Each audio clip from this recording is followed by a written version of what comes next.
These things are absolutely fire. It's the Lakers colorway almost, and we'll get into that today and talk about where it just goes slightly wrong, but an amazing looking shoe nonetheless. Premium materials coming off the back of those Air Force One LV8 Elevates, which are also beautiful with a lot of corduroy going through them as well, and even more on this shoe, which plays havoc with the perforations on the toe box. Also getting in that today, but the bottom line is they're not these. These are the Dunk High Hawaiis that should drop in a few days time, 23rd of April. I don't know when this video will be making its way onto YouTube, but before that Hawaii drops, nothing else matters as far as I'm concerned. Basically, any Dunk High out there until April the 23rd, not even interested. This is a great looking shoe. It's amazingly put together, beautiful materials with a brilliant story behind it, but still it isn't quite the Dunk High Hawaiis. But that doesn't matter. We're still going to get into it because after April 23rd, you and I are going to want to pay attention to this shoe. So with that being said, let's get into this and have a look at the upcoming release of the Nike Dunk High Premium Embossed Lakers.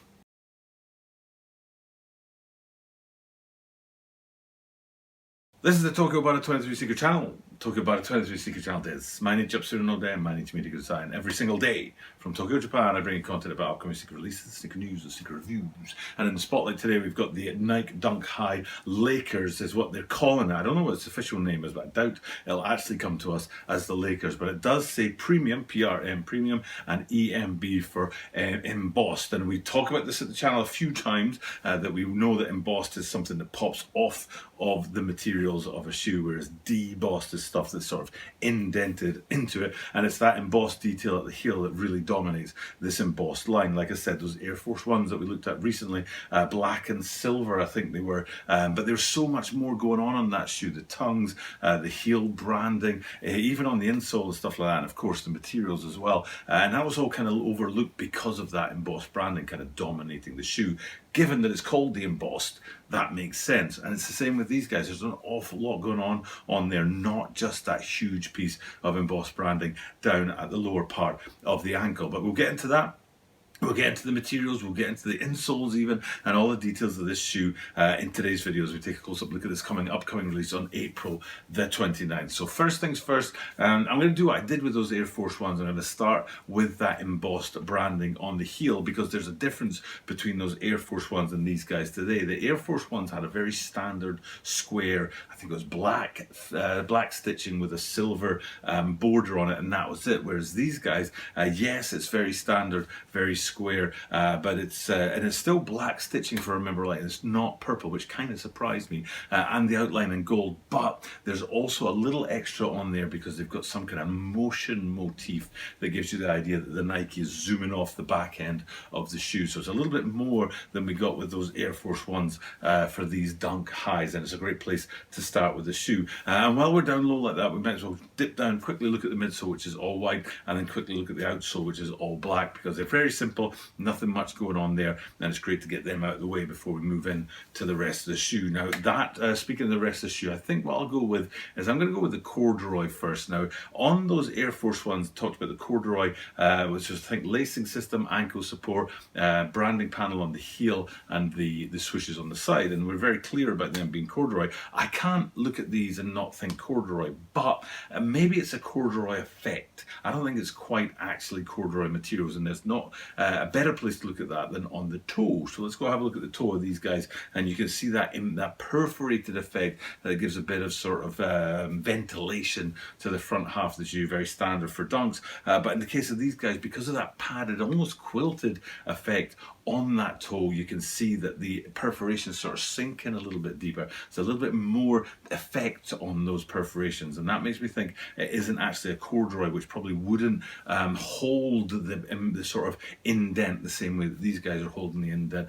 of those perforations. The corduroy would just spring back up and be kind of flush. So I'm going with corduroy effect. And also, not only is it important to know about that toe box there and its perforations and all that kind of stuff, but also it's worth mentioning that on the Air Force Ones, this particular part of the shoe was done in leather, so it's a departure there as well. But what isn't a departure is if we go back from that and have a look at the midfoot, and you'll see that the midfoot panel is done in that black corduroy, the same as the Air Force Ones. And then if we go even further back from that, you can see more corduroy details on there. But I was too fixated on the color of the swoosh, and I didn't take the time to look at the materials of the swoosh. So I'm just going to ask you to do that, because hopefully the picture on the green screen here gives you an idea of what the materials are made of, and you can get that comparison for yourself with the Air Force Ones having a corduroy swoosh in silver. And I don't know what's going on in these guys, but what I was fixated on, what I was too busy looking at, was the color of that corduroy, because it's a very yellow, not a very gold yellow, and that's where that Lakers sort of tie-up kind of gets on shaky ground. Now, I don't know if these are officially Lakers, or if they're a throwback to old Laker dunks, or if they just happen to use the main colors of the Lakers uniform. But when it comes to the swoosh on the side, it just isn't quite gold enough for me to carry that through. And then speaking of that, we go up onto the tongues and have a look at the branding on here. This is exactly the same in design as those Air Force Ones were, and that was interesting because it's a unique play on the design of the tongues. Air Force Ones usually have very standard branding, which they didn't, and then these guys here also a departure from your standard dunk branding. But unlike the Air Force Ones, which were very monochrome in black, whites and greys, we've got a bit of purple and a bit of yellow in here, and that little yellow ball, which seems to represent a basketball, really pops off of these tongues and this tongue branding on these shoes. And then not too far back from that, we get to the insole, and you can see what's going on the inside of these guys. The Air Force Ones, not black, red and green, whereas one of those colors has dropped away and just left us with a single color on the insole of these guys. I'm going to plump for green. I'm pretty sure it was green on the inside of these guys. They've done away with the red, but you can tell what I'm talking about on the green screen back here. So they're the major features of the shoe. I'm pretty sure that's the major things to talk about. The branding, especially that embossed branding, the toe blocks with the perforations on there, the corduroy, the branding up to the tongue and the insoles. I think that's just about everything, and you guys can check out the swoosh for yourselves and tell me what it actually does in terms of the materials on down there. But like I said, if you're anything like me, April 29th is 6 days after those Hawaiis, and the Hawaiis are just dominating everything in my mind right now. Absolutely dying to get my hands on those shoes. Probably impossible to do so, but I'll do my very best to do that and get those guys in hand. And then after that, on the 24th and later, might think about looking at these guys, but until then, it's all about the Hawaiis and trying to get my hands on a pair of those. Tell me if you agree with that in the comments down below. Maybe you disagree. Maybe you have a whole sort of soft spot for these shoes. That Lakers vibe does it for you, and it overrides everything else. Or the embossed branding on the side is very unique, especially with that sort of go faster, movement kind of feel to the branding on the side there. Maybe these are things that take this above the Hawaiis for you, and you'll tell us all about that in the comments down below. But just before we do chip off, one last thing that I want to just get off my chest is a thank you to all those viewers out there that stick with the channel and watch regularly. I put a little birthday message to myself at the end of one video, and somebody picked up on it and thanked me and said happy birthday, and I really appreciate the fact that people are watching the content straight through the whole thing, and then regular viewers watching all the time, comments, likes, all that kind of stuff. Truly appreciate it, and I have to apologize to people out there for not keeping up with the comments down below. I just find it so hard working full time. I've got a little 3-year-old running around the place, wrecking the place and dominating all of my time, and then daily drops is so hard to keep everything going. And I do wish